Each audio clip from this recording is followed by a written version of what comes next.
Good morning, everyone, and welcome to Today Mañana. I'm Michael, happy to be joined by Xavier on a beautiful fall day. A little warm, but still a good enough day. You can grab your cafe con leche. You can still have it warm. You can have it cold. You can do either one today. It's all up to you. It's one of those days where you have the option, right? Exactly. Well, every day you have an option, but when it's cold, you like it warm. When it's really hot, you like it a little cooler. Although I could tell a little angst because a lot of people are like fall people, and I could tell they've been a little anxious because October didn't really provide too much fall weather. At least in my opinion, I thought it was really warm. Yes. And now in November already, we're about a week in November, and it's been warm again. And I think they're angry. I think they're like, we want the cold. You know, we want to cuddle up and have a little fire going. And now it's just like, if I remember, usually I have my kind of full jackets that I put on, right? And like I put them on, and it's just so hot. I was like, I can't wear this, because it's just. Well, last night I slept with the window wide open, and I woke up. I was like, I'm actually like warm. Yeah, it must have been like 62 last night. Yeah. No, there was no breeze coming in me too. We had the window open. It's like. And I woke up this morning, and there's a particular smell that you get, like when you're kind of leaving from spring into summer, where it's like you smell like the humidity and the warmth. And coming out of winter, you're like, oh, wow, I haven't smelled this in ages. I smelled it this morning. I'm like, wait a second, this is like November. I shouldn't be smelling this till like May. Exactly. It's kind of crazy. But as always, we are happy to be presented by Emergent Financial Services, powered by our wonderful sponsors, Charlottesville Opera, Craddock Series Insurance, Matthias Realty, and as always, FABA, are the premier Latino businessing networking group here in Charlottesville. As always, we always like to ask people to please share and like and subscribe. Thank you. Nailed it. First job. That's right. Well, I don't know about you, but I think we're ready. We got great guests, right? Yeah, so you want to just kind of like jump right into it with our first wonderful guest? I guess our first guest is Robert. Robert Jones from Leek and Thistle. Robert, thank you so much for joining us. Oh, I'm happy to be here, and thanks for the invitation. No, it's our pleasure. Our pleasure. Yeah. So, before we start, why don't you tell us a little bit about yourself and how you kind of started Leek and Thistle? Sure. So, my wife Mela, it's her business. We're married, so it's all communal. But the food business is her idea, and I met her 30 years ago, and she was running the catering operation on Martha's Vineyard, and she actually hired me into a job at that restaurant. Wow. We ended up sticking together, and we've been in Richmond area for 25 years, and she's always cooked during that time. People love coming to our house to eat, and so when our kids were at a preschool, they're like, bring some food in for the operations and the teachers, and she would bring in some food, and they were like, this is the best food anybody's ever brought us. Did you know that we have a commercial kitchen in this church that we run? And at that point, she had just started doing prepared food meals for friends of ours, right? I remember this lady, Mary, was our first customer, would come to our house to pick things up. So anyway, business sort of grew and grew. We started selling frozen prepared foods into farmers markets, and things grew exponentially for a while, and this thing called COVID happened in 2020, and when all the restaurants shut down, people, of course, didn't quit eating. They still wanted good food, right? True, yeah. So the business sort of blew up at that point. And we had been working out of that church's kitchen basically for free for 10 years. They made a deal, right? Take care of our Wednesday night dinners, take care of us when we're hungry, and you can use our kitchen. Well, we simply outgrew the space. Looking around Richmond, and one of the top Italian trattorias decided to close in December of 20, and my wife had known the owner very well. Her name was Victoria. Went in there to look at some equipment, and she had demoed 2 long shotgun shack buildings, taken out the middle wall, turned it into a beautiful restaurant, and said, I'm leaving. You can basically walk in here and take over the space. Wow. So we talked to the pharmacy next door. They were the landlord, signed a lease in February of 21, and opened our doors on East Main Street in Richmond on June 4th of 2021. And so now, in addition to having a production kitchen to run the business out of, we now had a storefront and a retail shop. So we love our new space. We love being in downtown Richmond. Our existing clientele had been on the west side of town, gave us a chance to really open up and go to other parts of the city. And the response has been great. We've got hundreds and hundreds of people a week that enjoy our food, not just in the Richmond area, but in an arc from D.C. and Baltimore down through Richmond, down to Tidewater area through one of our distributor partners. So we basically are, we're feeding a small but viable chunk of the area with restaurant quality frozen foods every week. And, so when you say kind of retail, so basically if you walk into this place, there is already, is it frozen yes. foods that you can purchase? Yeah, so you walk into what had been a restaurant, you're greeted by a bar as you walk in. Nice. Down on the left-hand side, we've got 3 very large frozen food merchandisers, which contain on any given day 15 to 20 different soups and pints and quarts, various hummuses and dips and various snacks like that. We do breakfast and regular dinner burritos. We do tens of different main courses from all over the world, right? Curries and stews and traditional things like Wellingtons and pot pies and fisherman's pies and all this stuff. We have a whole dedicated section of vegan and or vegetarian foods as well. And we've gotten very fortunate that some of our customers like our food so much. Richmond has a handful of Fortune 500 companies, and those guys maintain jets at the airport. And when they fly around the world on their excursions, a couple of them take our food with them all over the world to take care of the pilots and the flight staff as well. And it's just great. I often say that people are never going to quit eating or drinking, as we all well know. No. So, selling good tasting food that people can take home and put in their freezer and thaw when they need it. They're getting the restaurant experience without the restaurant prices, and they're also buying time by not having to prep and chop and cook and clean up. So a lot of families these days, mom and dad are working, everybody gets home, and if you can save that 80 or 90 minute prep period to do whatever else it is you want to do. So we sell convenience and time and good flavors, and it's local woman-owned business. All the money stays in Richmond, so it kind of checks a lot of boxes these days. So when you're making the prepared food, how does that work, cooking it differently versus like if you were making a dish straight from the restaurant? It really it differs not very much at all. Okay. The only thing that we do actively is we only put wheat and gluten in a couple things, so we kind of watch that. Other than that, it's simply we're making food that we would eat at home and simply scaling it up 20, 30, 50 times and then just doing precise weighing and batching. What makes it all happen is this great machine called a blast freezer that can take a huge amount of food and take it from hot stove temperature down to -8 Fahrenheit in about an hour. Wow. That's the trick. Okay. And this thing consumes a huge amount of energy and blasts out a massive amount of heat, but it makes the restaurant viable. And so it's simply what you do at home scaled up with a lot of containers. So it really is home-cooked food. And people love it. So, the beauty of this, what I can see, is that the variety of food seems to be those type of food that in some cases, maybe some people don't even know how to cook, right? And so when you go there, it's not like it's just a burrito and a couple of things and you get tired of it. There's just, so give us ideas to some of the dishes that you prepare. Right. So two of you, when was the last time you guys made beef bourguignon or coq au vin at home or every day? What are you talking about? Really? Well, actually, Michael and I don't really complex curries, right? We look at so before I met Mela, she had gotten out of university in the UK and sort of run around the world for a while, and she picked up lots of cooking styles from people that she was hanging out with, and she can cook worldwide cuisine, but she really loves the Southeast Asian set of foods.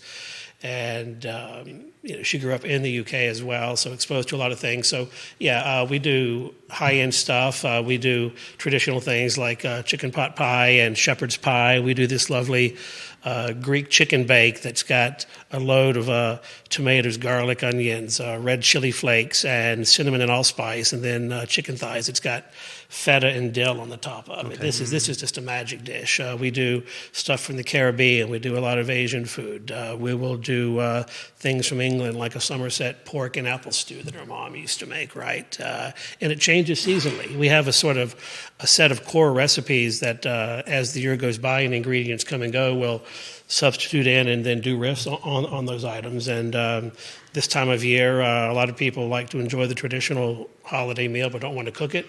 So we make that entire meal available on either a fresh or partially frozen basis for people to pick up a day or two before the holidays. You mean turkey, everything except your table and your guest, basically. We'll provide you with the entire kit.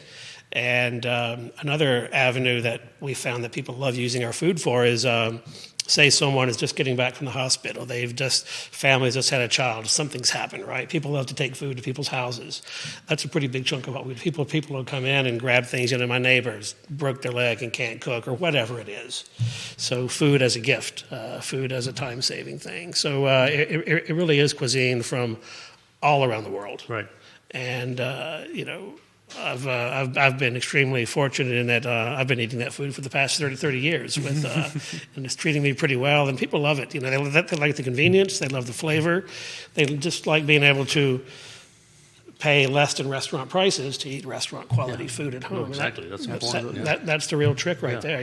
It's there's no tricks. It's simply a simple thing.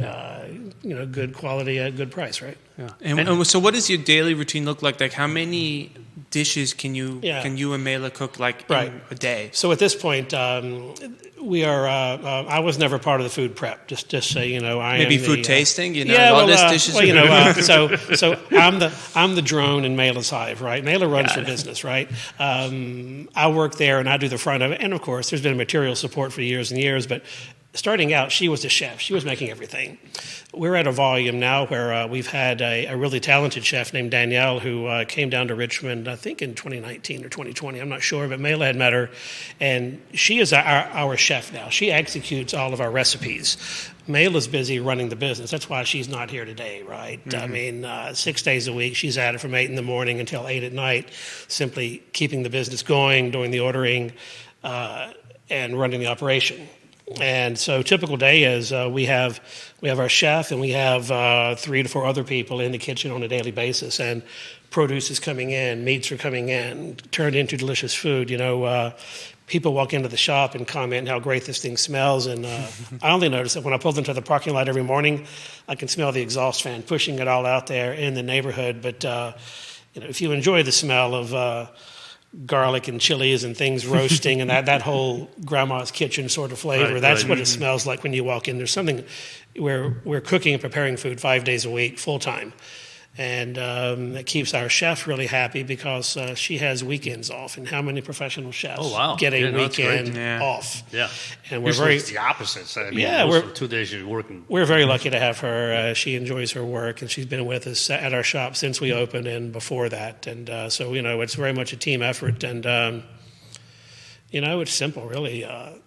If you can cook well and repeat it and keep it consistent, people like that, and they come back. Yeah. And the other thing I was going to say is one of the things, because my wife is a very good cook, and she cooks the same thing, kind of just a variety of different meals. And the one thing that we realized though is like whether you like Asian or Mexican or Italian or Spanish or Cuban or whatever it may be, right? They all have different seasonings a lot of times. Of course. Right? And so it's very expensive to buy all the seasonings that you may want for a particular dish, right? Sure. And then you say, okay, I make this dish, but I don't usually cook this every day or these kind of dishes every day. So it becomes an expense to have all these, herbs or whatever you may need in order to cook. So having it like this, where it's like, boy, I can go buy an Asian dish, or I can go buy beef bourguignon, or I can buy something else, where I don't have to buy all the ingredients in order to do that, and then it's just going to sit in the closet there for about a year until I do something else. It's you're right about all that, but the real equation in there, it's the cost of the ingredients is one thing. But then there's the cost of you in terms of your time. Of course. What is your time worth? What's 2 hours of your day worth? Beef bourguignon takes 4 or 5 hours to simmer, right? And then it's, can you replicate that week after week and keep it consistent? So the beauty of what we do is, with our base recipes, all the kinks are worked out. We know just how to put these things together. And we're not trying to make diet food or anything. We make healthy food, right? There's not too much of anything that doesn't need to be in there. People will come in and they'll say, oh, Greek spiced chicken. How spicy is that? Well, we're selling to the middle of the bell curve. Nothing is crazy spicy. Right. Things are balanced. There's enough spice in there to make it taste like it should, but nothing is excessive. And so really balanced, fine quality is kind of the key word for what we do. And how do you know you're doing something right? When people come back after 5, 10, 15 years and keep on buying the same stuff, and then they tell their friends about it. Exactly. And something fun that we do as a creative outlet too is since we have our bar there, And since I work in the beverage alcohol business, we do private dinners at our bar as well for 8 people. So it keeps our chef likes to keep her creative skills going, and I used to work in restaurants. I don't want to work in one again, but I like to think I do. So we do periodically. People will come in and book us up for a dinner for 8. It's 5 courses of food, 6, 7, 8 wines, and the doors are closed. It's private, so people do it for birthday parties. They do it when family's in town. They don't want to get their house dirty. We have professional people, whether it's lawyers or bankers entertaining clients. They can get a very high-level experience in a private room and have that for 2 or 3 hours. And that's a nice benefit of having the bar and being right in downtown. It's very accessible. Now, do they get to choose the menu, or is the menu whatever you think is right?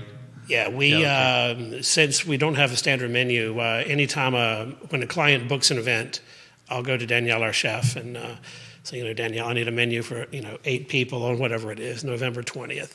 And generally what we do is we'll pick out a couple starters and then a cheese course. For the main course, we give them an option of 2 things. We'll say we can do X or Y, red meat poultry, red meat fish, or we'll ask the client, do you have anything? But we give people a choice on the main course.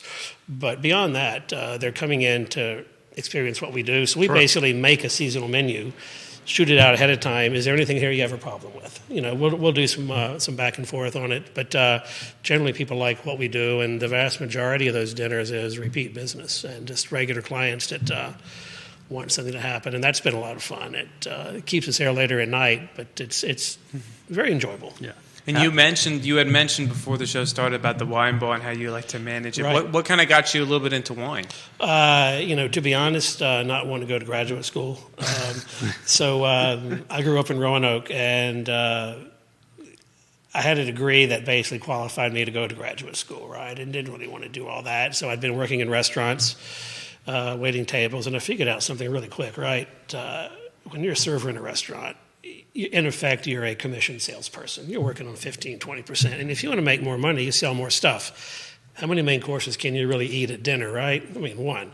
You can drink a lot more wine or cocktails. So learning how to sell this product, first of all, was making some more cash. Then you work at better and better places, and before you know it, this snowball rolling downhill, it gets really big, and it turns into a career path. And started paying attention to wine in the late 80s, and through the mid-90s, things took off. I moved around the country, worked for Ritz-Carlton in Atlanta for a while, and been working in the importing business for the past 23 years. But for people who are really curious, who like to eat and drink and don't fit into a general office style of work, food/wine is a really great business to be, and you get to run around the world. Everything you do is built around hospitality, and it doesn't really seem like work, to be honest. I work for a Virginia-based importer, and what I really do is I talk to people and I buy them lunch and dinner right now. Show people wine, run up and down the Northeast, go into the Southeast, and just talk to people about wine, beer, sake, spirits, do a little sales stuff. I was in town last night doing a dinner over at the Wine Guild, right? That's why I'm in town today. Okay. Great local wine shop there, and our company works with them. And so we had 24 people in for a dinner featuring 7 German Rieslings and some traditional German food. And that's work. And how about that? That's tough work. Yeah. Now, do you, so, and these dinners, are you the ones that choose the wine? Absolutely. Right. That's so Danielle will... in these situations, the chef always goes first. So Danielle makes a menu.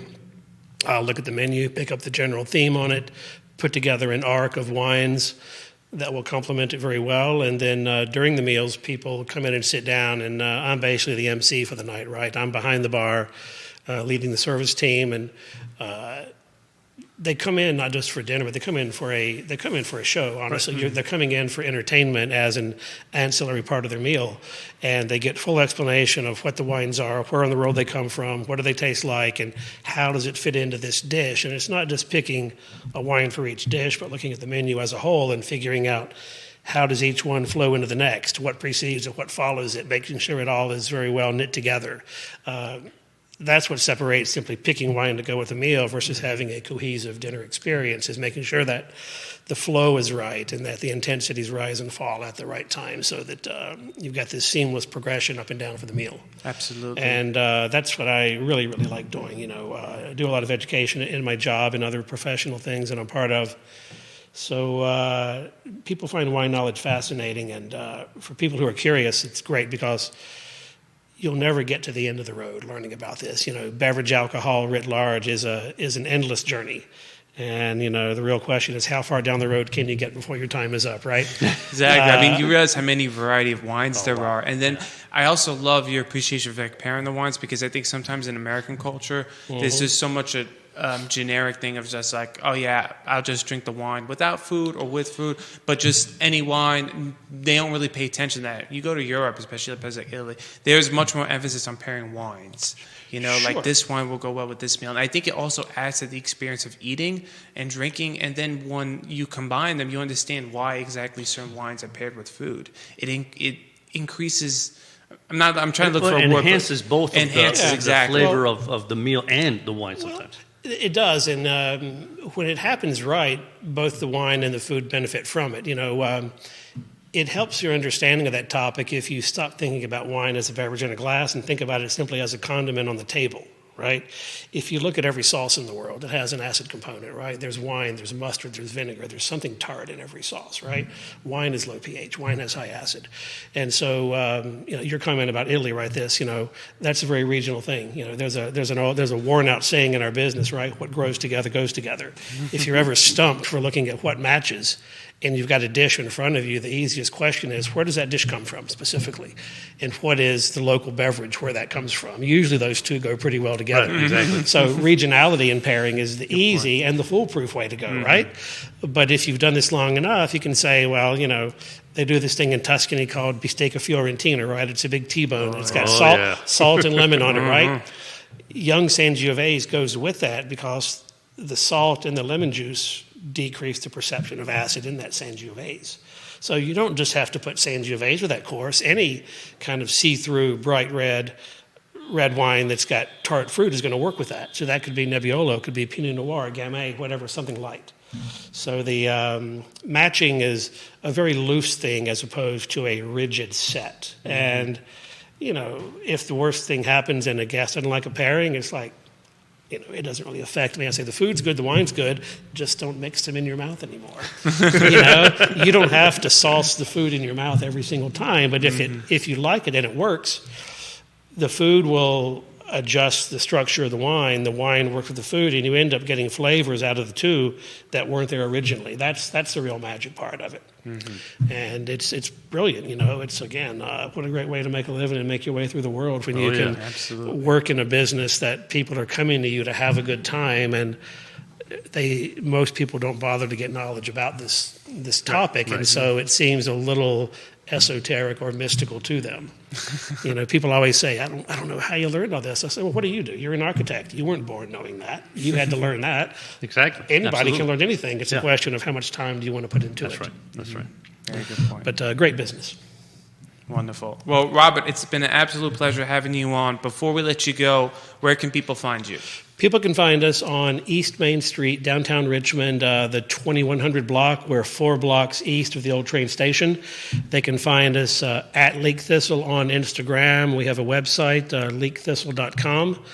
Any general web search, but I will tell you this. There's 2 other Leek and Thistles scattered around the United States. There's one in Newton, a suburb of Boston. We get calls from there frequently. But if you do Leek Thistle RVA as a search, you'll find us. And we run our shop Tuesday through Saturday from 11 until 7. So we're sort of an early pre-gaming wine bar and food kind of place. Come down and see us and say hello. Absolutely. Absolutely. Wow. Now, that sounds fantastic. Well, thank you so much. Yes, thank you so much for coming on, Robert. Great time. Thank you. I just got hungry. I know. And not thirsty too, though? Oh, yeah, that's true. But it's too early to say that. Too early. Well, you need the food when to people pair. watch this show, maybe it'll be 5 o'clock, so it'll be perfect. Yeah. Oh, yeah, that's true. But you know what? It's interesting because when you think about it, it's how we, in our house, right, depending on what Mom cooks, so we sit there, it's like, okay, which wine do you think will go well tonight with that, right? So we do the same thing, not probably in the quality that Robert, Well, Robert made a good point, though. Find where your dish comes from and see what local kind of, either local wine or local drink that people have that you compare it with. Like, for example, yes, Italian food, probably I'd say about over 90% of the time they're drinking wine with it. But, for example, you go to Austria or Germany, right? Let's say you're having bratwurst. bratwurst, with like cabbage. At that point, you might say, well, instead of actually drinking wine, let me drink a beer. What's our local German beer? Because in the end, you'll realize how well those pair together as well. Yeah. So it's not just about, listen, the generic thing that people can always start with is what we always recommend. If it's fish, try to find a white wine. If it's, more meat-based, look towards a red wine. Yeah, exactly. And then once you start from there, you could kind of just figure out which wines you like with what, and then you can find your niche. If it's like, okay, when I have this meal, I want this wine. That's right. And as we know, everybody has different palates. So some people will say this is a great wine, other people it's like, no, I'm not crazy about it. But the important thing is pairing it with food, because I've always felt like I enjoy my wine so much better just when I'm eating. I rarely just drink a wine. We've been pretty lucky though. We have the same pretty much taste in wines. Whenever it's like, oh this is a good wine, and we're both like, it's a good wine. And then every once in a while, I'll drink a wine. I'll like. Now I look at Pops, and Pops will go, we're like, we didn't like that one. Right, yeah. So thankfully Exactly,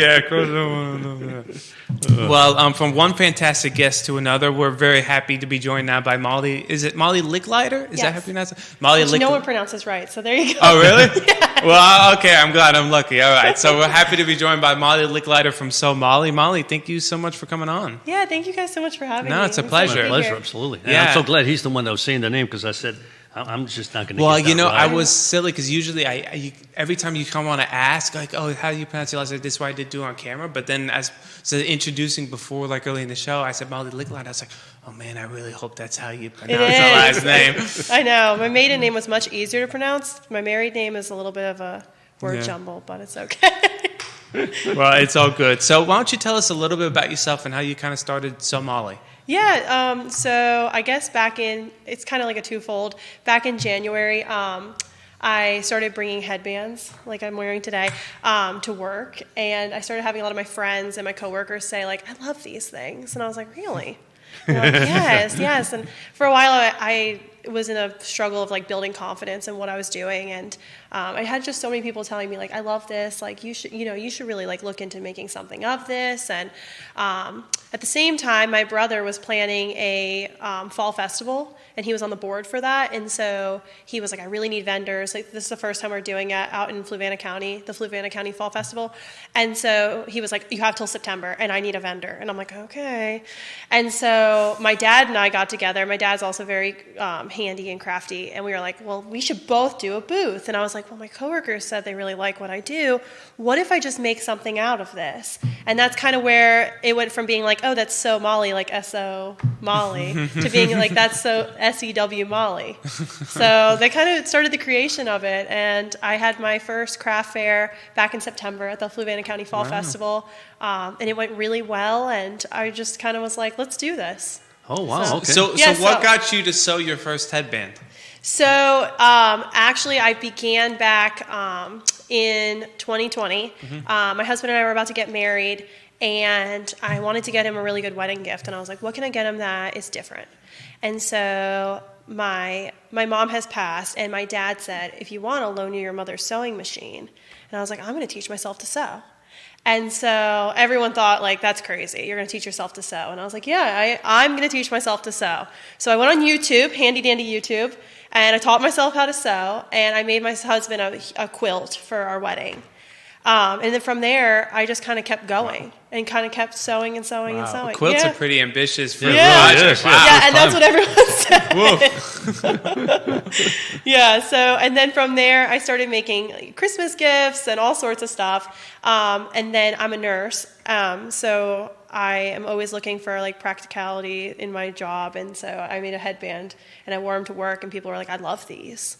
And so then all my coworkers wanted them, and it kind of spread from there. So, yeah. So when you're making headbands, do you kind of make a set of like a number of headbands? Do you do like requests online? How does that kind of work? Yeah, so right now all my patterns have been kind of based off of like when I go to the store or when I buy fabric, I think about like the people in my life, and I think about like, oh, like, you know, my friend would love this style, like this is her favorite color, and that's kind of how I base everything right now. Or I have a friend who's really into gardening, and so I got gardening fabric, and I was like, she would love this, and kind of from there I've built like a customer base, right? Because there's not just one gardener out there.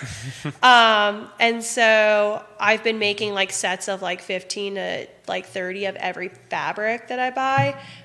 And then kind of I've been basing it off of too, like where I'm like selling. So I sell on Instagram a lot, and I also am selling at the like farmers markets and stuff. So absolutely. Yeah. So what would you say for younger generations? Because I feel like sewing is becoming a bit of a lost art. Yes. I think, you know, a lot of people just kind of like older generations knew how to do it, and then lesser people do, because now everyone just kind of buys their clothes and buys their blankets and stuff like that. What would you tell younger people is like, what do you find so enjoyable about sewing? I think that for sewing, I think that we live in a world where there's lacking a lot of joy, and sewing brings me so much joy. Like when I sit there, I sit in front of a big open window and I watch, you know, the birds, and I listen to music I like, or I listen to podcasts like this one. And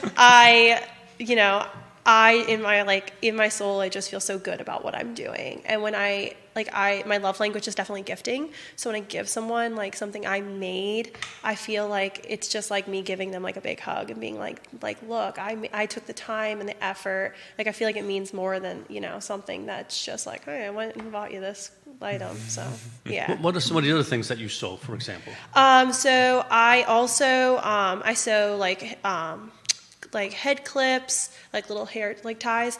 I make ornaments. I also make Christmas stockings.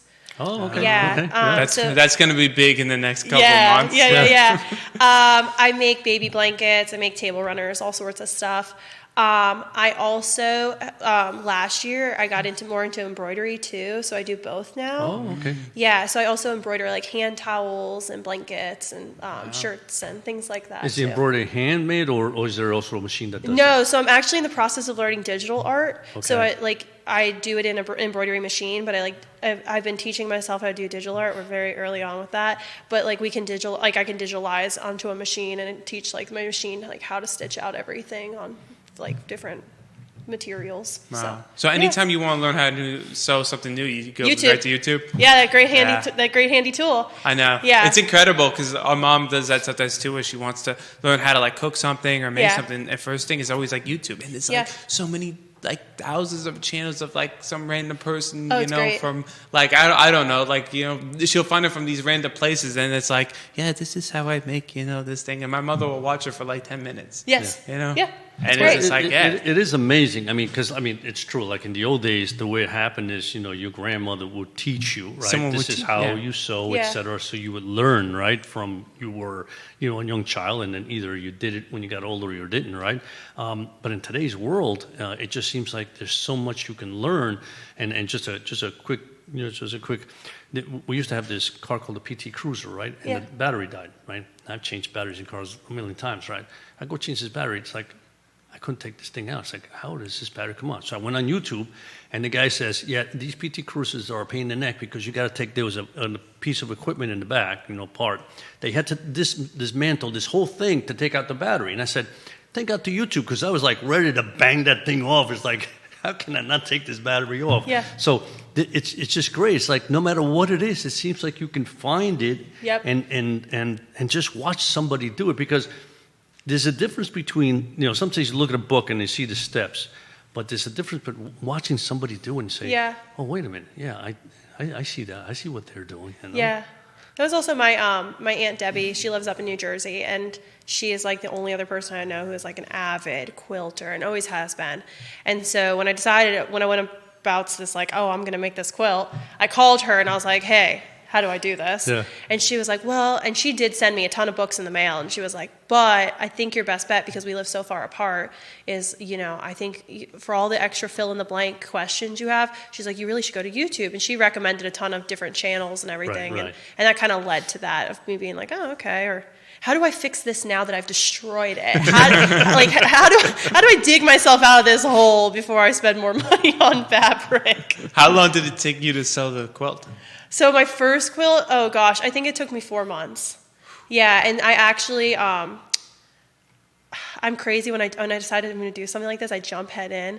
And so quilting, like stitching the top of a quilt is different than like actually quilting it. A lot of people will have their quilts sent out and have like somebody with what's called a long arm sewing machine actually quilt it for them. But me being me, I was like, well, I don't need to do that. I'll also quilt it myself. So I did the whole thing start to finish, which took me 4 months. Wow. So yeah. Yeah. So when you're making your headbands, for example, how long does it take you to kind of like sew a headband? So now I can make I've timed myself, I can make 15 an hour. Oh, wow. Yeah. But we did not start that way. It was like 3 an hour at the beginning. Yeah. So I imagine, yeah. Yeah, but I also, like I was saying earlier, I also work as a nurse. So I really kind of, on my days off, I put it on the calendar for like my husband and I'm like sewing day. And I'm like, I'm working, I'm in the office. So like on those like 2 to 3 designated days a week, those are kind of like my time is so valuable to get that stuff done. So, yeah. So this is really kind of like a hobby that's a business, right? You know, so it's something, as you said, I mean, you're a nurse. I mean, that's already a career path that is, you know, I mean, there's a lot of work and there's a lot of, tension and, you know, and this is kind of a way for you to get away from that and say, when I start doing my sewing, I do things that are creative and, make just feel better, right? Yeah. It's been with my dad doing the first like craft fair with me. My dad does woodworking. And so I would spend a lot of time at my dad's house with my stepmom and him. And the 3 of us would like do all of our crafts together for like all the fairs. And it was like really a lot of like a good quality family time. And like now we're doing a market at Christmas time. And so now we're like going through that again where I'll be like, all right, let me load everything up. Let's, have a family day sitting around the table and kind of just like chatting and having a good time together, eating lunch together, and we call it like a working day. Well, I remember when my wife's mom was around, before Christmas, they would do these Christmas angels, right?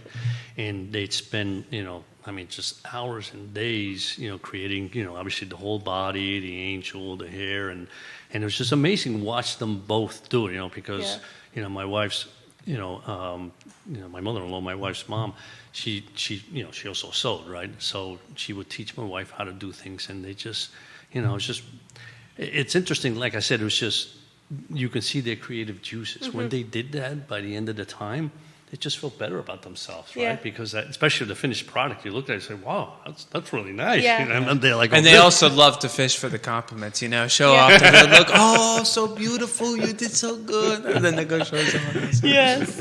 Well, it's part of it. You just created something by hand, and the finished product. I would see the whole pieces going, it's like, I don't know what that's going to look like. But then at the end, it's like, whoa, this is really nice, Because even the eyes, they would paint the eyes. And I definitely do that to my husband. I'll be like, look, I made another headband. He's like, but he's a good sport, so he'll always be like, oh, it looks so great. And it's like the 100th one I've made. And he's like, oh, wow. And I'm like, thanks.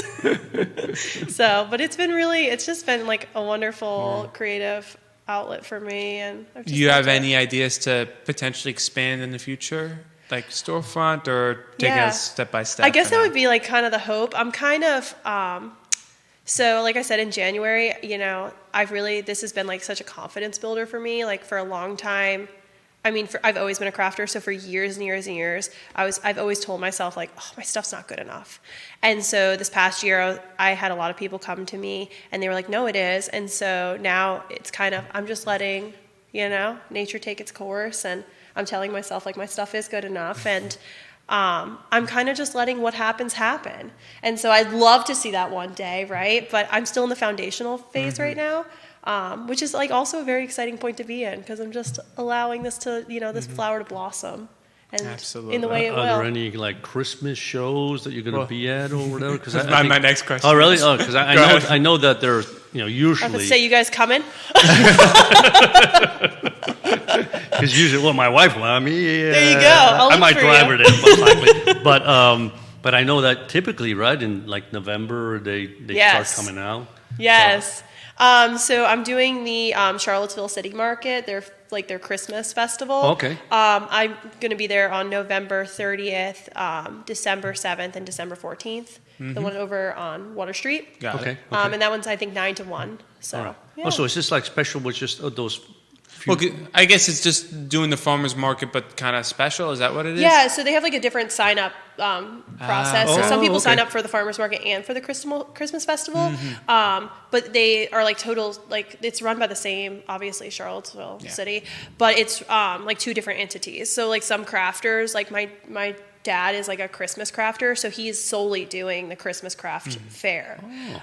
So yeah, it's like a whole different sign up sheet. So you'll probably still see some of your normal vendors, like your food vendors, but yeah, you'll have a lot more craft vendors and festival vendors. So yeah, wonderful. Looking forward to it. So that was November 30th, December 7th, and 14th that people could find you here. 3 weekends, right? 3 weekends. Yes, three Saturdays. Yep. 3 Saturdays. Got it. Yeah. And we'll see it up there. Somali. You'll see it. It'll be Somali. Somali. That's it. You know it. And so online, if people kind of want to look through, your headbands and your little crochet things, where can people kind of look for those? So I'm on Instagram. Instagram? Yeah, it's SEW_Molly, MOLLY. And then I've had people even reach out to me on there via Messenger and, express an interest of like, hey, I'd love to buy this now. And I've been pretty easy to So the best way for them them to kind of like look through your inventory and contact you is through the Instagram. Yeah, and that's where I post a lot of my inventory first. Got it. Or like upcoming things. Like I've already started posting my Christmas stockings on there. So people kind of have an idea. And then normally if people like will reach out to me on there first, I'll meet up with them prior to, so they kind of have first come, first serve. So yeah. Absolutely. Yeah. Well, Molly, thank you so much for coming on. It's been an absolute pleasure. It's been a real pleasure. Keep it going. I like I like when people kind of do the old-fashioned stuff of sewing. I'd like hopefully people kind of keep that alive, sewing, crocheting, and all that stuff. So keep it up. Good luck. Yeah, I can't wait to see you guys November 30th. Yeah. Or the 7th or the 14th. 14th. Yeah. We won't let you know. It was a surprise. Perfect. Awesome. Thank you so much for coming. Thank you for coming. Appreciate it. Yes. Wonderful. Yeah. So before we kind of close up the show, Pops, I know you kind of wanted to share a little bit about your finance idea. Well, your finance opinion post-election, kind of. Well, I mean, as you know, because you're part of our meetings, right? And so before the election, one of the things we said is like, okay, so let's pull back a little bit here on the risk. We don't know exactly what's going to happen, right? Whether one entity wins or the other entity wins, because they did have slightly different approaches to the economy, right? And depending on who won, that was going to set the tone for what we thought would happen, right? The one thing I will say is, and this was, again, this is certainly my opinion, but I thought both policies were somewhat inflationary. So since, in this case, obviously Trump has been declared the winner, his policies are, and we literally saw that the first day after he got elected, right? Why is it inflationary, in my opinion, right? So in other words, everybody expects him to raise, tariffs, right? Yeah, tariffs is the big thing. Yeah. Tariffs is a big thing, right? Which means that you're going to be paying more for products coming into this country, right? What happens the very first day? The first day, the stock market goes crazy, right? Meaning goes up a lot. And bonds, interest rates rise dramatically. We had a big rise in interest rates yesterday, right? What does that tell you? That tells you that, yes, people think we're going to have inflation, therefore interest rates are going to go up, right? And the markets are going to do very well, right? Because we're going to have a quote-unquote economic boom. I think all that is premature, right? Because let's face it, Trump's not even in the office yet. He hasn't raised any tariffs that I know as of Well, nothing's today. happened yet. Exactly. So the market is for the next 2 predicting months. what's going to happen. Yeah. Now, I also have to, you also sit there and go, well, is Trump really just going to simply go out there and say, hey, I'm raising tariffs on everybody? No. I think they're just great negotiations. The countries know we now have a president who's going to raise, tariffs on your particular products unless you begin to buy our products.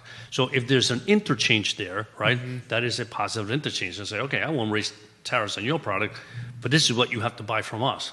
Well, that scenario opens up the idea that we're going to be producing more, right? So the economy is going to be actually working a little better, right? And I also think that from a perspective of different administrations, and we saw this in his 4 years previous to that, he is, I think, from perspective of the economy, small companies will do much better in this environment. That doesn't mean that large companies won't. It doesn't mean large caps won't and growth companies won't. Growth companies will do very well also.